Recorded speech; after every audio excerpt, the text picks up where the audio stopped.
พฤหัสวันนี้ มีเกณฑ์เดินทาง จะไปไหนไปบวชไปวัดไปงานกุศล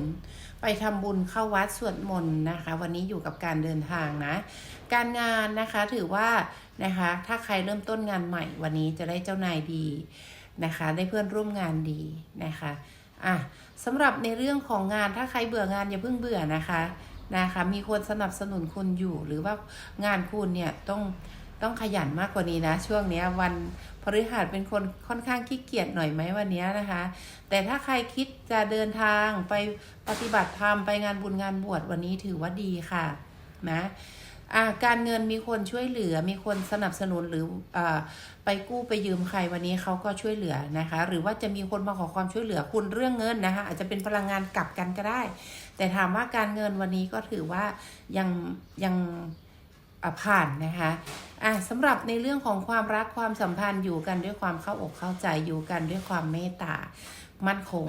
แต่สำหรับคนที่มีปัญหานะคะเบื่อแฟนหรือว่ามีปัญหากันมาก่อนหน้านี้อาจจะต้องพึ่งผู้หลักผู้ใหญ่มาอบรมสั่งสอนนะคะ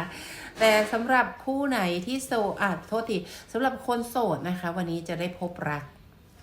จะได้พบเจอคนที่เขามีความเป็นผู้ใหญ่มีความเป็นผู้นำนะคะต่างชาติต่างศาสนานะคะหรือจะมีคนแนะนำให้วันนี้ในเรื่องของความรักความสัมพันธ์นะแต่เจ้าตัววันนี้เหมือนไม่โฟกัสเรื่องความรักเลยนะคะเฉยๆมากนะคะสำหรับโชคลาภวันนี้สิ่งศักดิ์สิทธิ์ให้โชคการเดินทางเป็นสื่อ0759สีเสริมดวงวันนี้นะคะเขียวแดงน้ำเงิน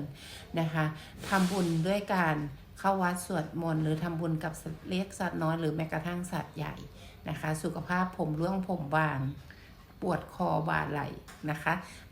วันนี้ถือว่าทำอะไรมีคนช่วยเหลือมีคนสนับสนุนหรือว่าหน้าที่การงานต้องสื่อสารเยอะๆนะคะเพราะทุกคนพร้อมซัพพอร์ตคุณแต่คุณนะคะต้องรู้จักเข้าหาผู้หลักผู้ใหญ่หรือต้องรู้จักสื่อสารนะจ๊ะโอเคค่ะขอให้คุณโชคดีในทุกๆด้านวันนี้